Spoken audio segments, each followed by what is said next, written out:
Welcome to Eternal Union. This audio session combines eye-opening speeches with binaural beats technology.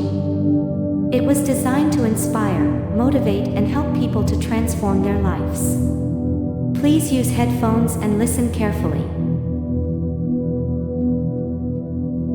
Addiction is usually to substances. Devotion is towards something that you hold. You can only be devout towards something that you hold way above yourself. Devotion cannot be practiced. It cannot be cultivated or cultured. When you are overwhelmed by something or somebody, that you see something or somebody way above yourself, far beyond yourself, naturally devotion comes. It's very natural. Addiction comes because you taste something and you like the taste of it or the experience of it, you want to do it little more and little more and little more, after some time you're trapped in it. But a devotee looks more like an addict than an addict. An addict can hide his addiction, a devotee cannot hide his devotion, that's his problem.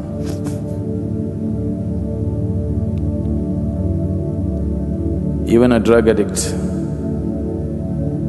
if he has little bit of control over himself, he can make himself look very normal and deceive the whole world.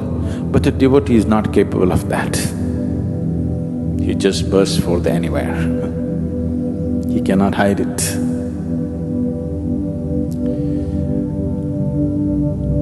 This question of devotion and addiction coming together, they are not two opposites in any way, but they have come together because both of them are sought, or both of them to some extent create some very pleasant or ecstatic experience within the person who is involved in it. People get addicted to something because the experience is strong, otherwise who would get… will you get addicted to the neem balls? You got to do it consciously. Every day you have to think, should I do it? You have to decide, okay, let me do it. One more day. You will never get addicted to the neem ball.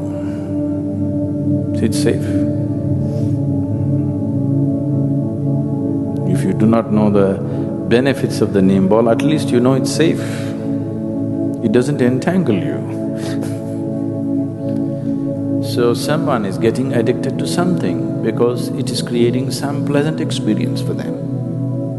People get addicted to tobacco, people get addicted to coffee, people get addicted to alcohol, various kinds of drugs, because it's creating some pleasant experience for them. If it caused pain, if it put them off, they wouldn't get addicted to it. So devotion and addiction are only connected on the level of experience, nowhere else. They're not at all. We should not even look at them together. But in terms of experience, yes, they have a common ground. Both of them create an extremely pleasant experience. What devotion means is, your emotions have become sweet, very sweet. A devotee may look like a madman to somebody else.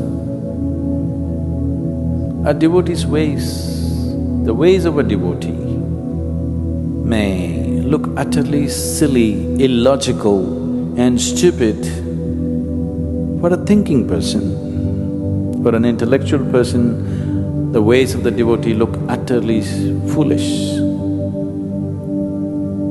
But you tell me, you have this choice in your life. In 24 hours of time, if you can spend the 24 hours in utter pleasantness, is that intelligence? Or going through all kinds of turmoil in your mind which has nothing to do with the reality, is that intelligence? A devotee is very intelligent. There is a deep life sense involved in it. There's a very deep life sense, a profound sense of life involved in it. He has understood that ultimately the most important thing is, if you make this experience of life extremely pleasant, 24 hours of the day, all the time, through your life, if you make the experience of you being here totally pleasant, then nothing will entangle you, everything will release you. He has understood that. It's a very deep sense of intelligence. It may not be logical, it may look silly for an intellectual person, but there is a very deep sense of intelligence involved. And obviously, this is a historical fact. More devotees have attained to the ultimate than any other way. Devotion has always been the quickest and most successful way. But only problem is, they may look like nuts to the rest of the society. If you don't mind looking like a nut, or if you've realized you're one, whichever way, then there is no problem being a devotee. Devotees are fools who are not even thinking about their well-being. But they don't have to think about it because they found their well-being. Only those who have not found it have to constantly think about well-being, isn't it? A devotee is well. If he has to die tomorrow, he is still well. That's how he is. So he's found his well-being, so he doesn't think about it. He doesn't feel the need to think about his well-being because he's well, really well within himself. So it's a very, very profound sense of life. If this life sense is dissected and analyzed, it doesn't make sense, but in your experience it makes sense. So devotion also causes ecstasy. Today, simple lumps of chemicals are also labeled ecstasy. You know, tablets are called ecstasy. If there was a tablet, if you popped it, for the rest of your life you are going to be ecstatic, I'm not against it. I'm okay with it. What's the problem? I'm perfectly fine with a drug. If there was a drug that you can take it for the rest of your life, you're ecstatic. What is the problem? Let's take it. But the problem is, it just gets you on a high for some time and then dumps you in such a bad way. And in the process of doing this, it just ruins you completely.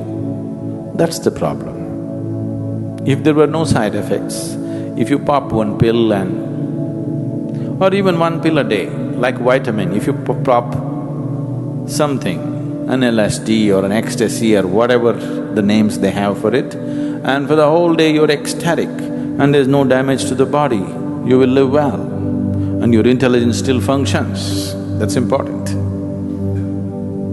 If your intelligence still functions and it expands you and makes you enhanced in every way, I don't see what's wrong with the drug.